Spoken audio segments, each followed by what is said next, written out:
Bonjour tout le monde, je vous fais aujourd'hui une petite capsule qui est un petit peu moins, beaucoup moins peut-être sur la nutrition et dans laquelle aussi je vais aborder mon expérience personnelle de personnes atteintes du diabète. Parce que quand on m'a demandé de faire une capsule pour l'automne, automatiquement j'ai pensé à la marche, parce que l'automne c'est vraiment selon moi la meilleure saison pour marcher.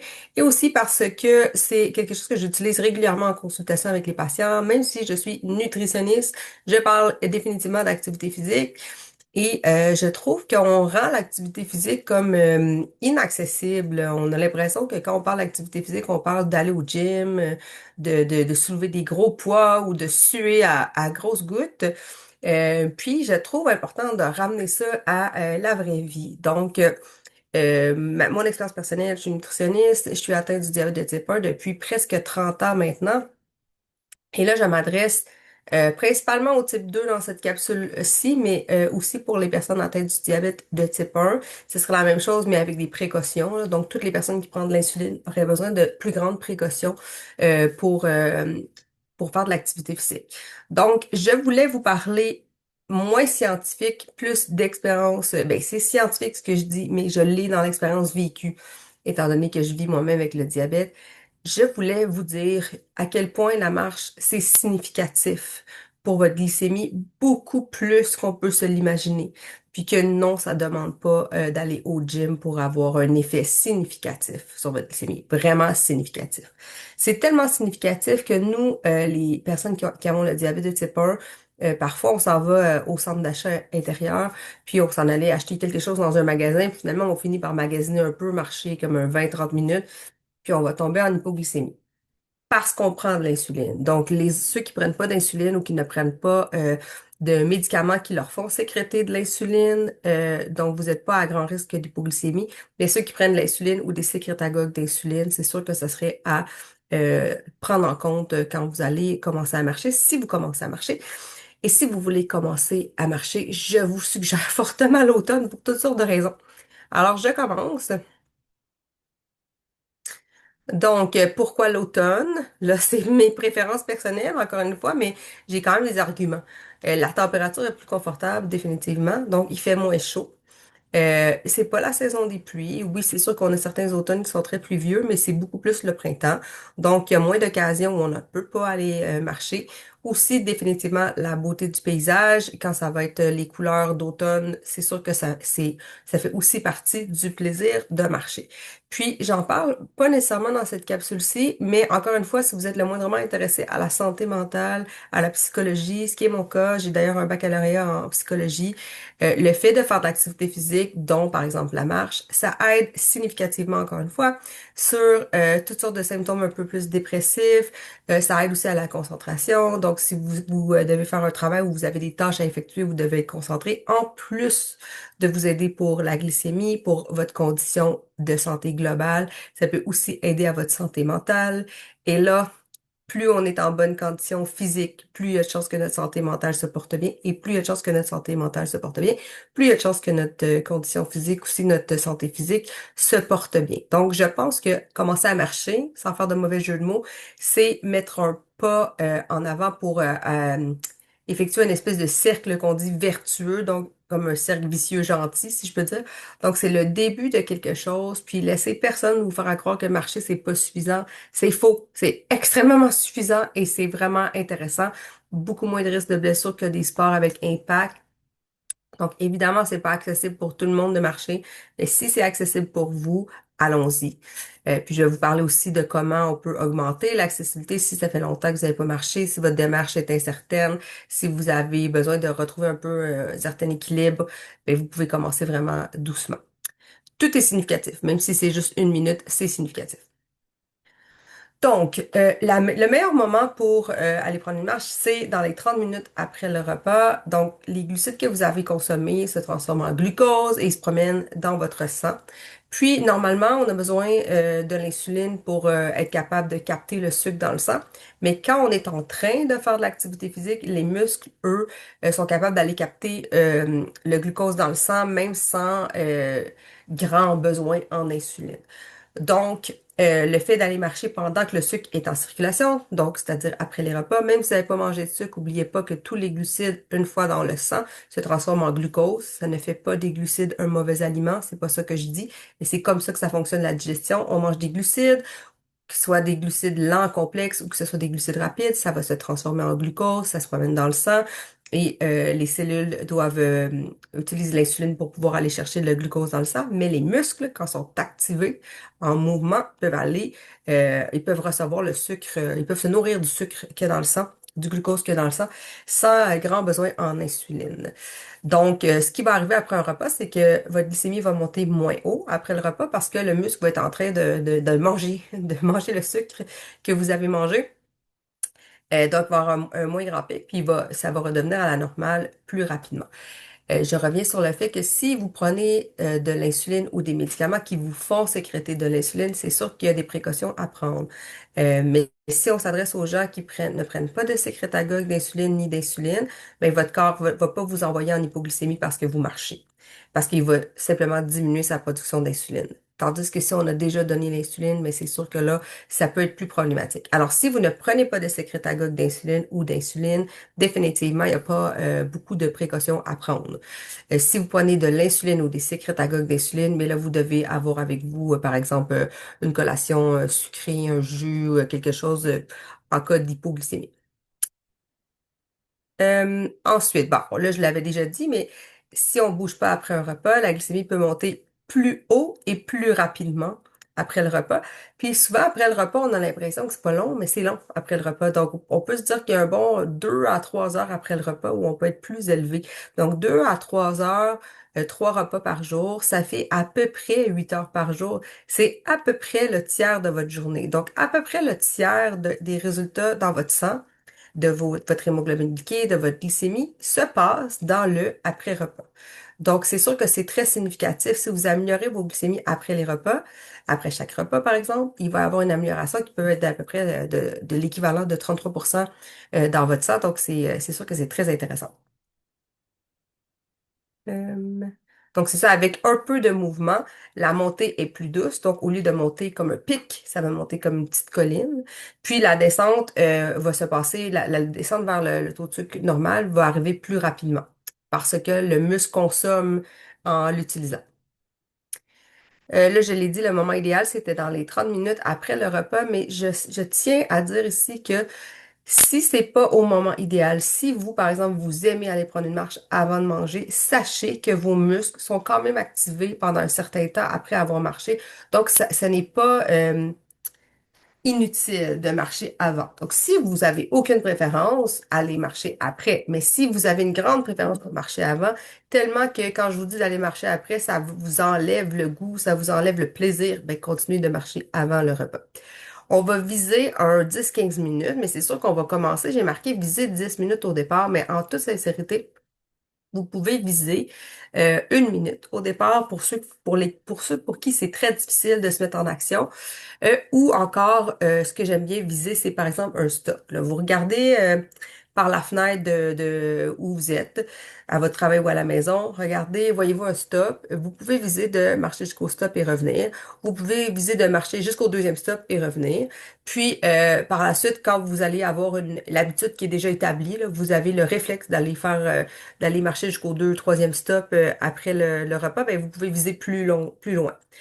Donc, ce que j'aime par rapport au fait de viser un stop ou un endroit particulier, c'est que si vous êtes plus pressé, puis que vous êtes habitué, puis que vos jambes se sont faites une bonne santé, vous pourriez dire, je vais marcher jusqu'au cinquième stop, mais je suis pressé aujourd'hui que je vais marcher plus vite. Et en marchant plus vite, vous allez gagner aussi d'autres choses sur votre condition de santé. Donc, peut-être que certaines journées, ça va vous prendre 15 minutes, certaines journées, ça va vous prendre 10 minutes parce que vous êtes plus pressé, mais 10 minutes plus rapide a autant de bénéfices que le 15 minutes plus lent. Donc, vous pouvez vraiment un peu décider de quelle façon vous voulez accomplir votre activité physique après le repas. C'est sûr que le meilleur repas à choisir pour aller marcher, si j'avais à choisir, c'est celui qui est plus chargé en glucides, donc celui qui contient plus de glucides. Pour la majorité des gens, ce serait soit le souper ou le déjeuner qui contient plus de glucides. C'est pas pour tout le monde, mais pour la majorité des gens, ce serait ça. Par contre, aller marcher après le déjeuner quand on est un travailleur, des fois, c'est pas toujours possible parce que la journée est déjà, on est déjà serré dans le temps le matin. Donc, à vous de voir. J'ai quelques quand même exercices à vous proposer là quand on est pressé, qui peuvent aussi améliorer votre glycémie après le repas. Ça peut être après tous les repas bien évidemment. Ça, il n'y a pas de problème. Il y a pas, vous allez jamais marcher trop. Ce serait très étonnant.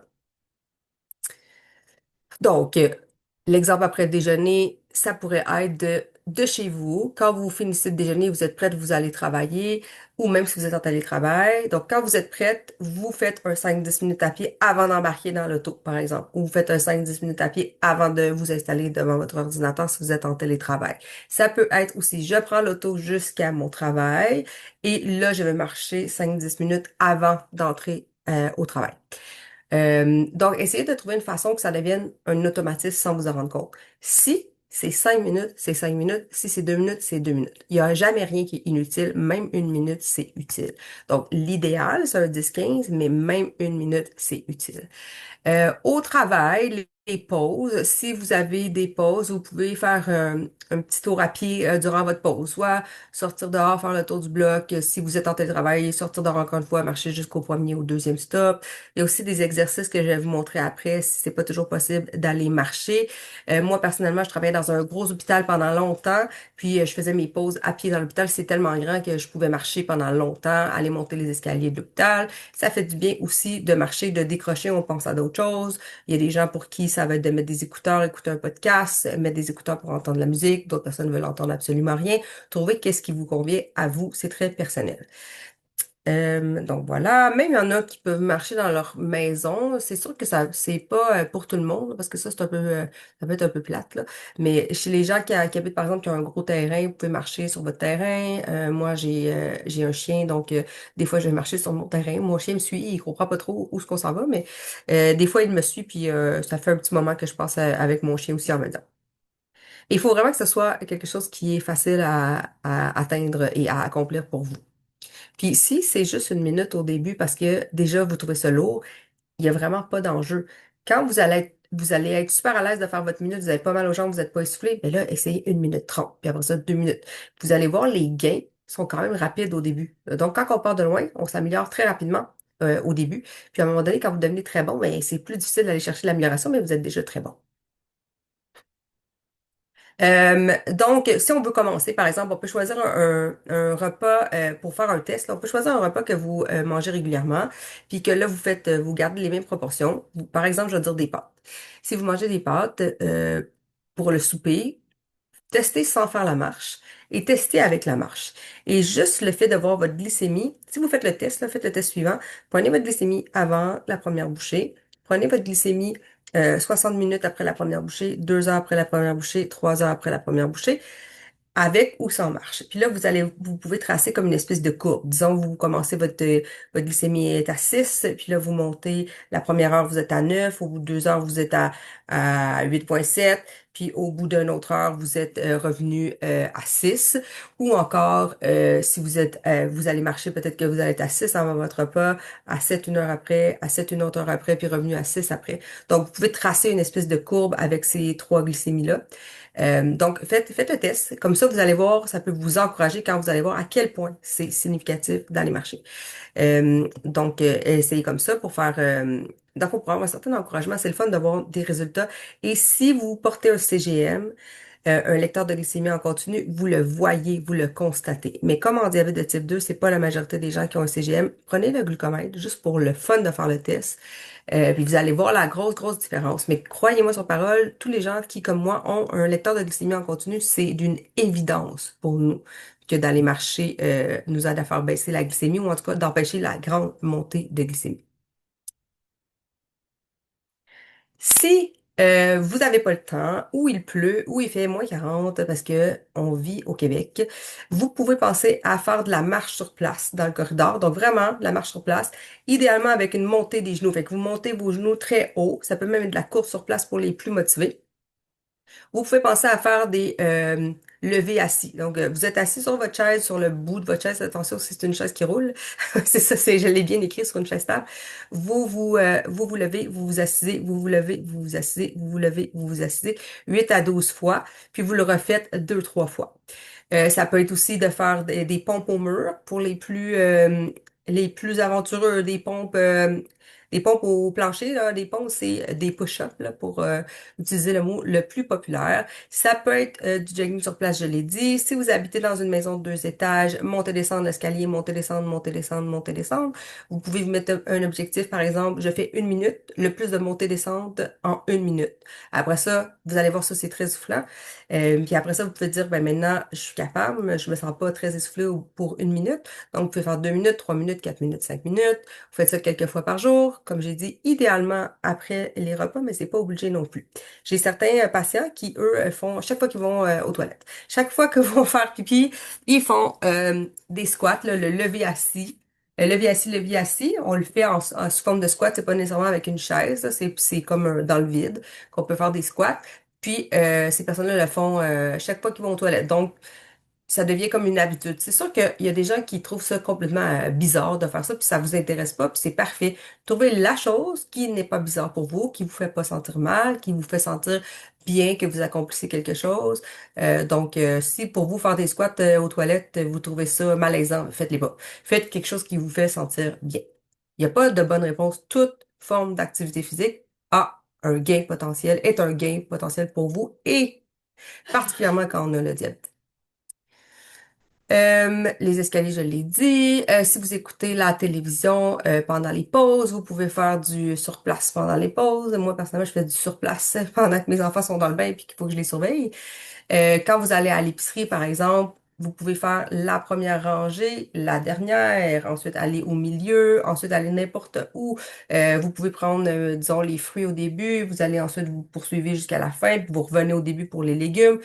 S'inventer des pas, c'est une bonne idée. Souvent, les gens veulent aller le plus vite possible pour perdre le moins de temps, mais le temps qu'on perd à bouger, c'est vraiment au contraire du temps qu'on va gagner en termes de qualité de vie parce que notre santé s'en portera mieux. Donc, si vous habitez à côté d'un dépanneur, ça vous prend 10 minutes à pied, mais ça vous prend 4 minutes en auto. Allez-y à pied. Vous avez juste gagné 6 minutes. Ça vaut pas la peine de gagner 6 minutes en échange de faire 10 minutes d'activité physique. Quand on vous dit les nutritionnistes ou les entraîneurs de vous stationner plus loin, ça aussi, ça semble bizarre, surtout quand il fait -40. Mais si on le fait tout le temps, sans s'en rendre compte, ben là, on gagne des pas. À chaque fois qu'on fait une sortie, on va se stationner plus loin. Donc, à chaque fois, on va gagner des pas. Donc, tout ça, comme on dit, c'est peut-être une petite perte de temps, mais un grand gain sur votre santé. Marcher pendant que vous êtes au téléphone, ça, c'est vraiment le fun. Marcher pendant que vous êtes au téléphone, surtout si vous avez un appareil, comment ça s'appelle, donc, comme un sans-fil, comme un casque d'écoute. Marcher autour de votre îlot, marcher dans la maison, monter, descendre l'escalier, marcher autour dehors. Donc, ça, c'est des pas que vous allez vraiment pas vous en rendre compte que vous faites. Aussi, vous pouvez mettre un alarme sur votre téléphone, surtout si vous êtes en travail sur l'ordinateur, de bouger 2, 3 minutes après des longues périodes. Donc, mettons chaque heure.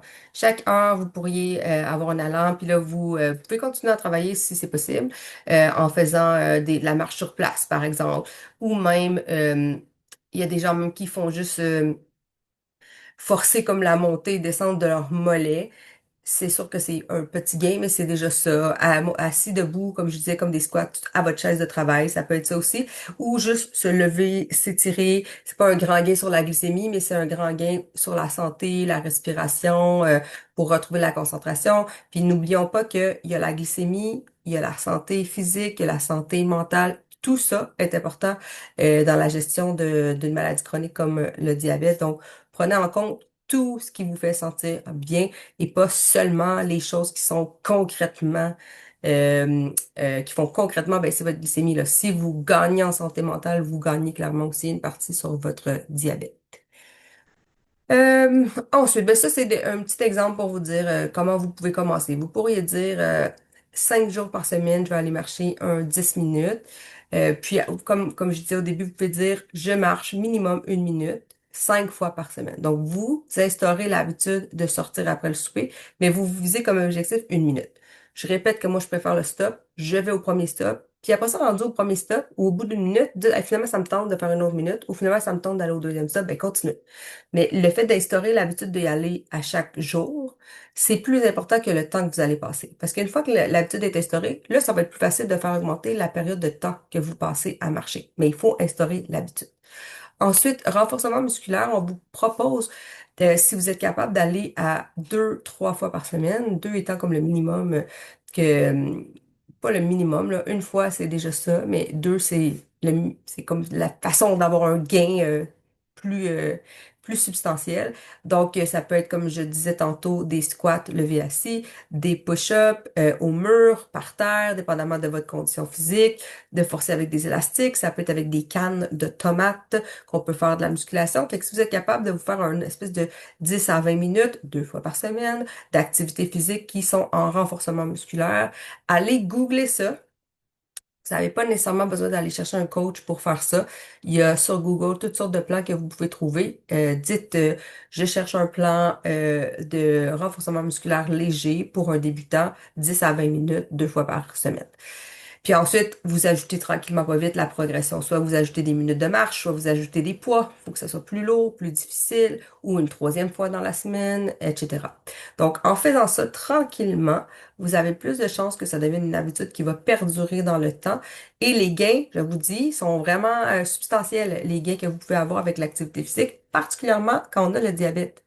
Donc, je veux pas que vous pensiez que s'entraîner, faire du sport, c'est aller faire du CrossFit ou aller au gym. C'est pas ça. Certainement pas pour la glycémie, du moins, parce que magasiner est une activité physique incroyable pour la glycémie. Aller prendre une marche, c'est une activité physique incroyable. Parfois, moi, qui ai le diabète de type 1, donc j'ai de l'insuline qui roule 24 heures sur 24. Des fois, j'oublie que je m'en vais faire des pas en allant à l'épicerie, par exemple. Donc, je me prépare pas, puis je peux tomber en hypoglycémie en faisant l'épicerie. Là, on s'entend, c'est pas un exercice très, très forçant. Donc, je vous dis vraiment, tout compte dans l'activité physique. Je le dis ici, comme je l'ai dit plusieurs fois, là, les précautions sont à prendre pour les gens qui prennent de l'insuline ou des sécrétagogues d'insuline. L'Ozempic n'est pas un sécrétagogue d'insuline, même s'il fait faire de l'insuline. Ok, l'Ozempic, ça fait faire de l'insuline quand le corps en a besoin. Donc, dans cette situation-là, ne devrait pas vous faire faire d'hypoglycémie. Puis si oui, ça serait de légère hypoglycémie. Donc, vous pouvez toujours avoir avec vous un petit quelque chose à grignoter qui contient des glucides. Si vous n'avez pas de sécrétagogue d'insuline, au cas où vous sentez que vous avez besoin. Mais si vous avez des sécrétagogues d'insuline ou de l'insuline, donc un médicament qui vous fait faire de l'insuline ou de l'insuline, là, il faut prévoir d'avoir des aliments de sucre rapide comme un jus, par exemple, ou des jujubes, quelque chose qui se prend bien, ou des Dex-4. C'est des capsules de glucose pour quand on fait une hypoglycémie. C'est sûr qu'il faut aussi être bien dans l'écoute de son corps quand on fait de l'activité physique, surtout si on n'en a pas fait depuis longtemps. Donc, si vous sentez une espèce de nausée, une espèce de sentiment de trop légèreté dans la tête, là, comme un peu d'étourdissement, il faut savoir prendre une pause. C'est pas toujours une hypoglycémie, ça peut être toutes sortes d'autres choses. Ça peut être par exemple une chute de tension, ça pourrait être quelque chose au niveau du cœur. Donc, il faut vraiment savoir s'écouter. Et évidemment, la santé de vos pieds, en tant que personne atteinte du diabète, vous savez, on doit surveiller nos pieds. Et des fois, on a l'impression que surveiller ses pieds, ça va être une évidence, la journée où on va avoir une plaie au pied. Mais non, malheureusement, avant qu'on s'en rende compte, ça prend vraiment beaucoup de temps. Donc, il faut vraiment regarder ses pieds, même en dessous des pieds, prendre le temps de regarder son pied ou de montrer son pied à quelqu'un d'autre pour être sûr qu'il n'y a pas de rougeur ou d'espèce de bobo qui se forment parce que c'est très pernicieux, les problèmes de pied quand on a le diabète.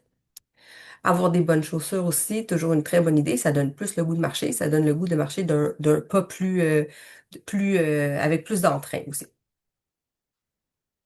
Donc voilà, c'est le petit plan que je vous recommande d'essayer, mais malgré tout ce que j'ai écrit ou dit ici, c'est vraiment qu'est-ce qui vous plaît à vous et qui vous donne envie, qu'est-ce qui vous fait sentir bien. Moi, je suis une fan de la marche, là, au cas où vous le ressentez pas dans ce que je dis. J'adore marcher l'automne. Je vais même prendre ma voiture pour aller au Mont-Tremblant marcher, tellement j'aime marcher dans les beaux paysages.